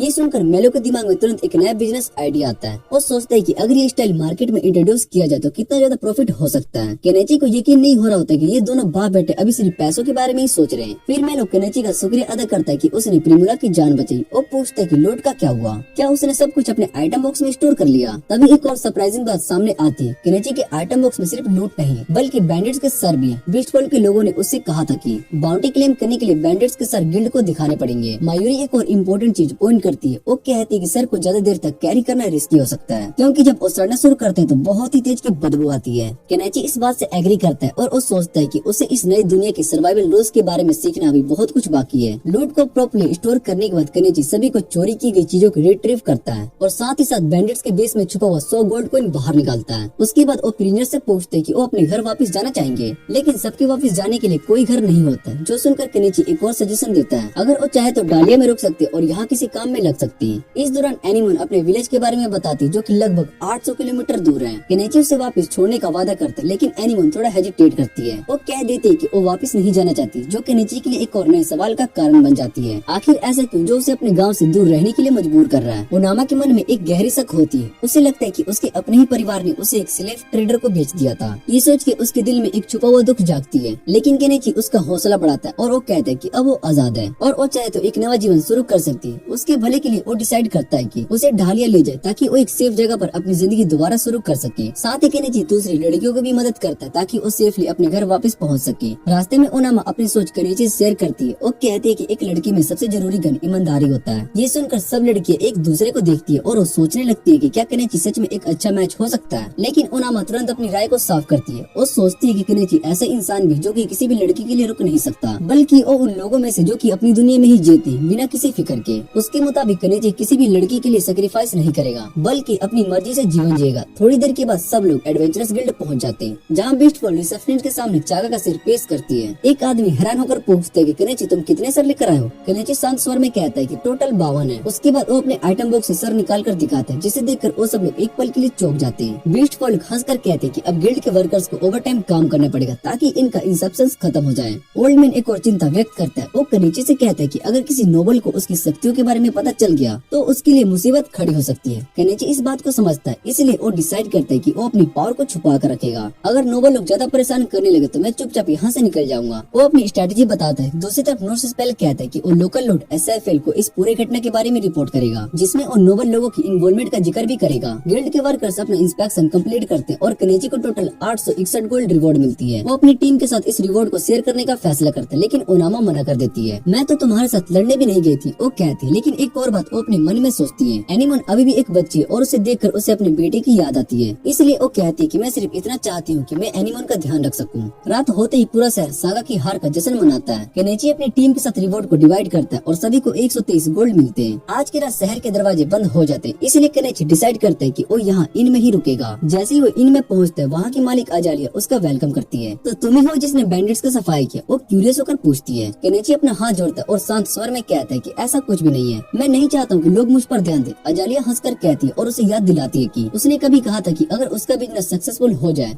तो वो उसका लवर बन जाएगा। केनेची थोड़ा कंफ्यूज हो जाता है। मैंने कब बोला? वो बिना कुछ याद किए ये पूछता है। अजालिया इस पर मुस्कुराकर कहती है कि अगर उसके पास कोई खाली रूम चाहिए तो वो उसी रूम में रह सकते जिसमें वो पहले भी रुका था। लेकिन तभी एक और अजीब चीज होती है। एक बार्ड शहर में गाना गा रहा होता है और उसके गाने का सब्जेक्ट कोई और नहीं बल्कि केनेची का ही होता है। बार्ड अपने गाने में चागा की हर बात का पूरा बयान देता है और केनेची को एक महान योद्धा की तरह बताता है। केनेची ये सुनकर अपना सर पकड़ लेता है। अब तो नोबल लोगों को पता चलने में सिर्फ वक्त ही लगेगा, वो सोचता है। थकान के कारण केनेची अपने कमरे में जाकर सो जाता है, लेकिन उसकी रात इतनी शांत नहीं होती जितनी उसने सोची थी। रात के अंधेरे में अजालिया बिना किसी शोर के उसके कमरे में आ जाती है। मैं तुम्हारे लिए एक स्पेशल ट्रीट लाई हूँ, वो ब्रश भरी मुस्कुराहट के साथ कहती है। लेकिन जैसे ही वो केनेची के करीब आती है तभी एक और चेहरा सामने आता है। एनिमन, जो कि बिना कुछ बोले चुपचाप देख रही होती। एक अजीब ऑकवर्ड साइलेंस फैल जाता है। अजालिया एक पल के लिए कंफ्यूज हो जाती है, लेकिन एनिमन की इंटेंस नजर देखकर वो थोड़ा पीछे हट जाती है। केनेची भी हल्की मुस्कुराहट के साथ कहता है कि ऐसा लग रहा है कि ये रात काफी लंबी होने वाली है। और इसी के साथ एक और अजीब लेकिन यादगार रात शुरू होती है। अगले दिन केनेची ओनामा को ढूंढने निकलते, लेकिन पूरा बाजार घूमने के बाद भी उसे वो कहीं पर दिखाई नहीं देती। बेस्ट फॉल से पूछने पर भी ठीक ठाक जवाब नहीं मिलता। सभी बस ये कह देते कि उन्होंने उसे आज नहीं देखा। ये सुनकर केनेची को थोड़ी चिंता होने लगती, लेकिन वो डिसाइड करते हैं कि वो फिलहाल अपना काम पूरा करना जरूरी है। वो सीधा एक वेपन शॉप पर जाता है जहाँ वो बैंडेड से लिया हुआ सामान बेचता है। शॉपकीपर चूड़ियां, तलवारें और आर्मर देखकर उनकी वैल्यू एस्टिमेट करता है और उससे एक अच्छी रकम मिलती है। इसके अलावा सागा के बेस से जो की छोटी मोटी चीजें मिली थी उन्हें भी मेल को कंपनी खरीद लेती है। ऊपर से ओल्ड मैन जो की फर्नीचर अपने घर लेकर आया था उसका भी पैसा अब देना पड़ता है। कुल मिलाकर केनेची के हाथ में अब 89 गोल्ड आते हैं। वो इस अमाउंट को अपनी टीम के साथ इक्वली डिवाइड करता है ताकि सभी को 12 गोल्ड मिल सके। वापस लौटते वक्त केनेची और एनिमन एक साथ चल रहे होते हैं जब वो ओनामा को अपने रास्ते में अपने घर के बाहर खड़ा देखते हैं। जैसे ही ओनामा एनिमन को देखती है वो थोड़ी परेशान होकर सोचती है और कहती है, तुम गायब कहाँ हो गई थी? मैंने तुम्हें पूरा दिन ढूंढा। लेकिन एनिमन बिना किसी हिचकिचाहट के कहती कि वो केनेची के साथ रहना चाहती है। ओनामा थोड़ा हैरान रह जाती और उसे समझाने की कोशिश करती कि उसके साथ रहना ज्यादा सुरक्षित होगा, लेकिन एनिमन अपनी जिद पर ही अटकी रहती है। मैं केनेची के साथ ही रहूंगी क्योंकि उसने मुझे अपना खाना दिया था, वो कहती है। जैसे ये सबसे बड़ी वजह किसी के साथ रुकने की। ओनामा हल्की से मुस्कुराती है और वो कहती है, ठीक है, अगर कभी किसी तकलीफ में पड़ी तो मेरे पास वापस आ जाना। ये कहकर वो शहर वापस चली जाती है। केनेची ये सब देखकर हैरान होता है और वो सोचता है कि एनिमन उसके साथ क्यों रहना चाहती है। तब केनेची समझ जाता है कि शायद से वो सच में इसलिए रुक रही क्योंकि उसको खाना पसंद है। रात के दौरान वो एक और बेड शेयर करते, लेकिन बिना किसी अजीब बात के, सिर्फ एक नॉर्मल रात की तरह। लेकिन तभी एक अजीब बात होती है। केनेची के घर के बाहर कुछ शक किए जाने वाले आदमी दिखाई देते हैं। वो चुपचाप उसके घर की तरफ आ रहे होते जैसे कि वो किसी प्लान में लगे हो। कुछ दिन के बाद एक नया मुद्दा सामने आता है। शहर के लोग ने नॉर्थ पोल की तारीफ की और उसे बैरोन का टाइटल दिया, जो कि एक ऐसी छोटी जगह पर शासन करने का अधिकार देता जब उसके पास एक अपनी टेरिटोरी हो। और अफवाह चल रही होती है कि वो एक बेबी को ढूंढ रहा है। दूसरी तरफ मेल्को कंपनी एक नए आविष्कार की तारीफ कर रही होती है जो ड्राजी ने, जिसे केनेची ने बनाने का आइडिया दिया था। पहले तो उन्होंने उसके ड्राइंग पर हंसी थी, लेकिन अब वो मानते हैं कि ये काफी उपयोगी इन्वेंशन है। हमें केनेची का एहसान चुकाना होगा, मेल्कोन के मालिक कहते हैं और उसे 5 गोल्ड कॉइन देते हैं। इसके अलावा एडवेंचरस गिल्ड भी केनेची के क्वेस्ट को रिव्यू को पूरा करते हैं और उनकी टीम को एक बड़ा इनाम मिलता है। केनेची पहले सोचते है कि वो मेल्को कंपनी से लिया हुआ उधार चुका दे, लेकिन जब वो पैसा लौटाने के लिए जाता है तो वो मना कर देती है। ये तुम्हारा उधार नहीं बल्कि तुम्हारा हक है, वो कहते हैं।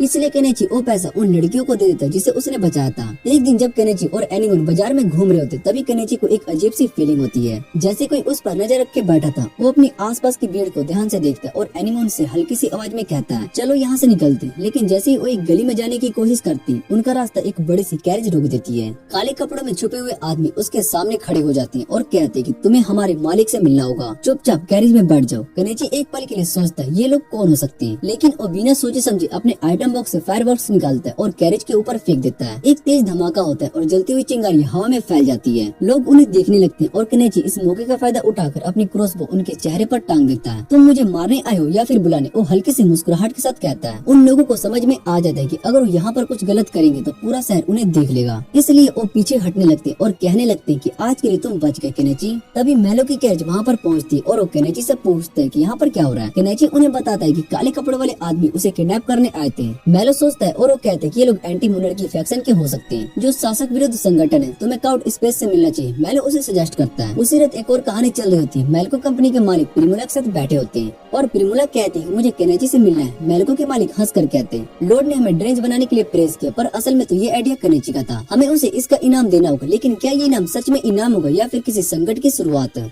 केनेची के जाने के बाद एक लड़की जो उसके साथ वक्त बिता चुकी थी उसके बारे में सोचने लगती है। वो याद करती कि उसने उसके लिए कितना कुछ किया था, उसे बचाया, उसका ध्यान रखा और उसे एक नए जीवन की शुरुआत दी। उसके मन में एक ही बात चल रही होती है, केनेची सच में कितना अच्छा इंसान है। उसका दिल कहता है कि उसे उसके साथ ही रहना चाहिए, चाहे वो कहीं भी जाए। ये सोचकर वो जल्दी से केनेची के घर दौड़ पड़ती है, इस उम्मीद में कि कोई वहाँ पर उसका इंतजार कर रहा होगा। लेकिन जैसे ही वो पहुँचती और वो देखती कि घर बिल्कुल खाली है, उसकी आंखों में आंसू आ जाते। वो चला गया, उसकी होठ हल्के से कांपते हैं। वो जमीन पर बैठ के रोने लगती। तभी हमें पता चलता है कि जाने से पहले केनेची ने सब कुछ अपने आइटम बॉक्स में स्टोर कर लिया था ताकि वो बिना किसी दिक्कत के निकाल सके। उसने एनिमोन से पूछा था कि क्या वो सच में उसके साथ चलना चाहती है, और जब उसने हाँ कहा तभी उसका सफर शुरू किया। रास्ते में जाते वक्त एक बॉब कैट उसके सामने आता है। केनेची उसके सर पर हाथ रखता है और हल्का सा मुस्कुराकर कहता है, अब हमें जाना होगा, अपना ख्याल रखना। फिर वो अपनी गाड़ी चलाकर निकल जाता है। लेकिन थोड़ी देर में वो देखता है कि बॉबकुट तेजी से दौड़ते हुए उसके पीछे आ रहा है। क्या तुम भी आना चाहते हो? केनेची हैरान हो जाता है, लेकिन जब बॉबकुट उसकी गाड़ी के साथ चलने लगता है तब वो समझ जाता है कि वो भी उसके परिवार का हिस्सा है।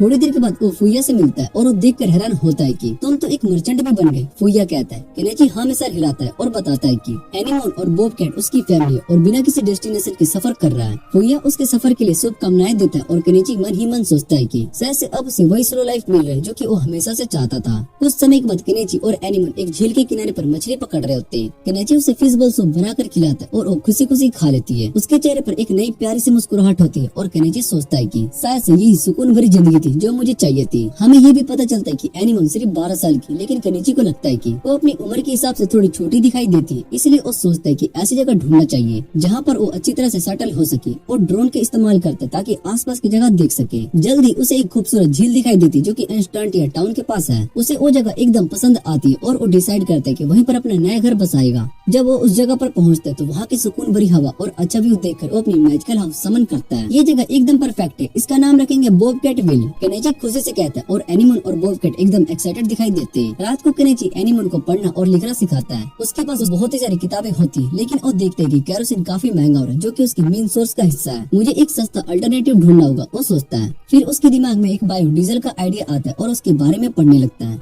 एनिमोन उसके पास आती है और वो कहती है कि मुझे भी पढ़ना है, लेकिन केनेची हंसकर बोलता है ये बुक तुम नहीं समझ पाओगी क्योंकि ये मेरी दुनिया की लैंग्वेज में लिखी हुई है। अगले दिन केनेची अपने सोलर पैनल्स लगाता है ताकि एनर्जी की दिक्कत ना हो, लेकिन तभी उसके अंदर एक अजीब सी फीलिंग आती है जैसे कोई उसकी तरफ बढ़ रहा हो। वो तुरंत क्रॉसबो निकालता है और तैयार हो जाता है, लेकिन जब वो ध्यान से देखता है तो वो देखता है कि वो सिर्फ मयूरी है। तुम यहाँ पर कैसे पहुँची? केनेची हैरान होकर पूछता है। मयूरी मुस्कुराकर कहती है कि मैंने वेल का सुगंध का पीछा किया और मैं यहाँ तक पहुँच गई। एनिमोन उसे देखकर बहुत ही ज्यादा खुश हो जाती है और वो तुरंत उसे गले लगा लेती है। केनेची सोचता है कि शायद से अब एक और इंसान उसके साथ रहेगा। तो तुम भी यहीं पर होगी? वो पूछता है। मयूरी हाँ में सर हिलाती है और फिर केनेची को बताती है कि डालिया के शहर में क्या हुआ जब वो चला गया था। उससे पता चलता है कि नॉर्थ पोल ने प्रीमोला को प्रपोज कर दिया। केनेची ये सुनकर खुश हो जाता है क्योंकि इसका मतलब है कि प्रीमोला अब नोवेल्टी का हिस्सा बनने वाली है। ये तो अच्छी खबर है, वो कहता है। रात को एनिमोन और मयूरी एक बच्चों की किताबें पढ़ रही होती है। मयूरी लिखना नहीं जानती, लेकिन वो तस्वीरें देखकर कहानी समझ जाती है। तुम्हें लिखना आता है? एनिमोन हैरान होकर पूछती है। मयूरी थोड़ा शर्मा कर कहती है नहीं, लेकिन तस्वीरों से मैं समझ सकती हूँ। ये सुनकर केनेची के दिमाग में एक नया विचार आता है, क्या होगा अगर मैं तस्वीरों वाली किताबें बनाना शुरू कर दूं? शायद से ये बिकेंगी। फिर वो एनिमोन और मयूरी से पूछते हैं कि इस देश में सबसे लोकप्रिय कहानी कौन सी है। दोनों सोचने लगती है और फिर बताती कि एक पुरानी कहानी, एक वैन एल्फ की कहानी। केनेची सोचने लगता है कि शायद से यही नए बिजनेस की शुरुआत हो सकती है, एक नए सपने की शुरुआत, एक नए सफर की शुरुआत। एक ब्यूटीफुल ह्यूमन गर्ल एक प्रिंस से प्यार कर बैठी। दोनों एक दूसरे के बिना अपनी लाइफ को इमेजिन भी नहीं कर सकते थे, पर दुनिया उनके अगेंस्ट थी। सभी लोग उनकी लव स्टोरी से नफरत करते थे और इसलिए उस लड़की को मारने की साजिश रची गई। जब उस पर अटैक होने वाला था तब फेरिस ने अपनी मैजिकल पावर से उसको बचा लिया। वो प्रिंस के साथ भागी और उसके साथ अपनी पूरी लाइफ हैप्पी से स्पेंड की। केनेची ने एक ब्यूटीफुल लव स्टोरी पर एक पिक्चर बुक बनाई जिसे देखकर गर्ल्स एक्साइटेड हो गई। उनको लगा कि स्टोरी एकदम अमेजिंग है जैसे कि फेरी टेल्स की होती है। लेकिन तभी केनेची को एक बीस्ट फोल्कमैन और एक और अननोन पर्सन दूर से आते दिखाई देते हैं। उसका इंस्टिंक्ट कहता है कि ये लोग सन्स है, इसलिए वो तुरंत गर्ल्स को हाउस के अंदर हाइड होने के लिए कह देता है। वो अपनी क्रॉसबो निकालकर दोनों स्ट्रेंजर्स को थ्रेटन करता है, लेकिन वो लोग अपनी इनोसेंस प्रूफ करने की कोशिश करते हैं। वो बताते हैं कि वो लोग सिर्फ लेक के क्रॉस वाले विलेज के रेजिडेंट्स हैं और बस चेक करने के लिए आए हैं कि कहीं यहाँ पर बैंडिट्स तो नहीं है। बीस्ट फोल्क की नजर विले पर पड़ती है जो कि केनेची के साथ कंफर्टेबल दिख रही होती है। वो कहते हैं कि बॉब कैट कभी भी इविल लोगों के साथ अटैच नहीं होते, जो प्रूफ करते हैं कि केनेची निर्दोष है। स्ट्रेंजर्स अपना इंट्रोडक्शन देते हैं और एक का नाम क्रूटोन होता है और जबकि दूसरा अपना नाम नयान्या बताता है। वो केनेची के होम को ध्यान से चेक करते हैं पर उन्हें कुछ भी खतरा नहीं मिलता है। ननन्या रिलैक्स हो जाता है और वो कहता है कि ये प्लेस सस्पिशियस नहीं लग रहा है। क्रूटोन अपोलाइज करता है डिस्टर्ब करने के लिए और फ्रेंडली हो जाता है। फिर वो केनेची से पूछते हैं कि वो अपनी पिक्चर बुक सेल करता है। केनेची कहता है कि हाँ, और क्रूटोन एक बुक बाय कर लेता है क्योंकि उसकी एक डॉटर है जो कि एनिमोन की एज की है। केनेची अपनी स्लो लाइफ को एंजॉय करने लगता है। उसको नए एक्सपेरिमेंट्स करना पसंद होता है, इसलिए वो बायोडीजल बनाने का आइडिया ट्राई करता है। वो एक स्पेशल मिक्सचर रेडी करता है और उसको अपने जनरेटर में टेस्ट करता है। जब जनरेटर रन करने लगता है, लेकिन तभी उसको नोटिस होता है कि एनिमोन सैड है क्योंकि वो प्रॉपर्ली बात नहीं कर रहा था। तो वो डिसाइड करता है कि उसको चेयर अप करेगा। वो उसको इनवाइट करता है, वो उसके साथ अष्टांगिया चले और मयूरी भी एक्साइटेड हो जाती है और ज्वाइन करने का डिसाइड करती है। वो दोनों लीड करने के लिए कहते हैं क्योंकि एनिमोन पहले भी वहाँ पर जा चुकी होती है। जब वो सिटी में पहुँचते तो सबसे पहले एडवेंचर्स गिल्ड जाते हैं। रिसेप्शनिस्ट उनसे उनके आईडीज मांगती है और जब उनके रिकॉर्ड चेक करती है तो वो शॉक हो जाती है। उसको बिलीव नहीं होता कि केनेची ने सागा को डिफीट किया, पर केनेची उससे रिक्वेस्ट करता है कि वो इसको सीक्रेट रखे और फिर वो अपने रजिस्ट्रेशन फी पे कर देते हैं। उसके बाद वो सिटी के फेमस फूड को ट्राई करते हैं, पर गर्ल्स को वो फूड ब्लैंड लगता है। उनको लगा था कि वहाँ के खाने में फ्लेवर्स होगा। केनेची उन्हें सीजनिंग ऐड करने का आइडिया देता है और जैसे ही वो सीजनिंग डालती है उन्हें फूड सडनली टेस्टी लगने लगता है। वो एंजॉय करते हैं और नए फ्लेवर्स को एक्सप्लोर करते हैं। फिर वो एक मेज शो पर आते हैं जहाँ पर केनेची एक अजीब सा मैजिकल टूल देखता है। उसको क्यूरियोसिटी होती है कि वो किस काम का है, इसलिए वो मेज से उसके बारे में पूछता है। मैज एक डिश में वाटर पंप करती है और दूसरे कंपार्टमेंट में वाइन। जब वो लिक्विड टूल के पास होता है तो केनेची वाइन को टेस्ट करता है और उसको रियलाइज होता है कि टूल ने उसकी अल्कोहल टेस्ट में इंक्रीज कर दी, पर वाटर का टेस्ट बिल्कुल सेम है। ये देखकर केनेची अमेज्ड हो जाता है और वो सोचता है कि ये टूल किसी भी सब्सटेंस में स्प्रेड कर सकता है जो भी टॉप डिश में डाल दो। उसको एक ब्रिलियंट आइडिया आता है, अगर ये टूल लिक्विड स्प्रेड कर सकता है तो शायद ये बायोडीजल रिफाइन करने में भी काम आ सकता है। ये सोचकर वो एक्साइटेड हो जाता है और बिना टाइम वेस्ट किए मेज के टूल को बाय कर लेते हैं, जो कि उसको 5 गोल्ड कॉइन में मिल जाते हैं। मेज की नजर एनिमोन पर पड़ती है जो कि ग्रीमोर अपने हाथों में पकड़े होती है। उसकी क्यूरियोसिटी बढ़ जाती है और वो सोचते हैं क्या सिर्फ उसे पकड़कर वो मैजिक यूज कर सकता है, लेकिन एनिमोन उसको एक्सप्लेन करते हैं कि स्पेल कास्ट करने के लिए सिर्फ नॉलेज नहीं बल्कि प्रॉपर मैजिक पावर भी चाहिए होती है। केनेची को मैजिक सीखने में एक्साइटमेंट होती है, इसलिए वो बिना सोच विचार के ग्रीमोर को 3 गोल्ड कॉइन में बाय कर लेता है। लेकिन मेज तुरंत उसको बता देती कि वो तुरंत ये बुक बाय नहीं कर सकती क्योंकि उससे पहले रजिस्ट्रेशन प्रोसेस को कंप्लीट करना जरूरी है। वो कहते हैं कि 1 वीक के बाद आकर वो ग्रीमोर ले सकता है। जैसे ही वो वहाँ से निकलते उनकी मुलाकात मिनवास से होती है। वो काफी हंसते होते हैं जिससे कि केनेची और एनिमोन को डाउट होता है कि कोई सीरियस बात है। उसके एक्सप्रेशन टेंशन वाले होते हैं जैसे उसको कोई अर्जेंट मैटर में जाना हो। तभी उन्हें एक एली से एक लड़की की चीख सुनाई देती है। वो तुरंत उस डायरेक्शन में भागती है और वो देखती है कुछ ठग्स क्रूटोन और उसकी बेटी को धमका रहे होते हैं। वो एकदम अटैक करने वाले होते हैं, लेकिन केनेची तुरंत अपने मास्क पहनता है और अपने फायरवर्क्स का यूज करके उन्हें डरा देता है। फायरवर्क्स की ब्राइट लाइट और लाउड साउंड की वजह से ठग्स कंफ्यूज हो जाते हैं और वहाँ से भाग जाते हैं। क्रूटोन टेंशन फ्री हो जाता है और केनेची उसको एश्योर करता है कि अब वो सेफ है। तभी ननन्या भी वहाँ पर आ जाता है और गिल्टी फील करता है क्योंकि वो एक ट्रैप में फंस गया था जिसकी वजह से टाइम पर नहीं पहुँच पाया। केनेची ठग्स के बारे में क्रूटोन से पूछता है तो वो रिवील करता है कि ये लोग एक डेंजरस स्पाई सिंडिकेट जटेरा से बिलोंग करते हैं। वो बताता है कि वो एक गवर्नमेंट के लिए काम करता था, तब उसने इसको अरेस्ट किया था और अब ये रिवेंज लेने के लिए आए हैं। क्रूटोन की बेटी मैरी केनेची को स्पेशल थैंक्स देती है क्योंकि उसकी पिक्चर बुक उसको काफी पसंद आई थी। तभी एनिमोन बताते हैं कि इस बुक को बनाने में उसने भी हेल्प की थी। मैरी एक्साइटेड हो जाती और वो कहती कि उसको भी केनेची के काम में मदद करनी है। इस तरह मैरी और एनिमोन बेस्ट फ्रेंड बन जाते हैं। कुछ दिन के बाद मैरी और उसकी फैमिली केनेची के घर पर विजिट करते और सब मिलकर एंजॉय करते हैं। किड्स हर दिन एक साथ टाइम स्पेंड करते और नए नए आइडिया सोचते हैं। वो एक नई पिक्चर बुक प्रोजेक्ट पर काम करना स्टार्ट करते हैं जो सिंड्रेला की स्टोरी पर बेस्ड होता है। लेकिन एक दिन क्रूटोन केनेची के घर पर आता है और वो पूरे पैसे लेकर उसके सामने गिर जाता है। उसके फेस पर एक टेंशन होती है और वो ऑलमोस्ट रोते हुए केनेची से मेरी को बचाने की रिक्वेस्ट करता है। वो एक्सप्लेन करते हैं कि मेरी को एक रेयर डिजीज होगी जो कि सिर्फ इसी रीजन में होती है। ये डिजीज इतनी डेंजरस होती है कि जिसको भी हो जाए वो एक दिन तक सर्वाइव नहीं कर पाता।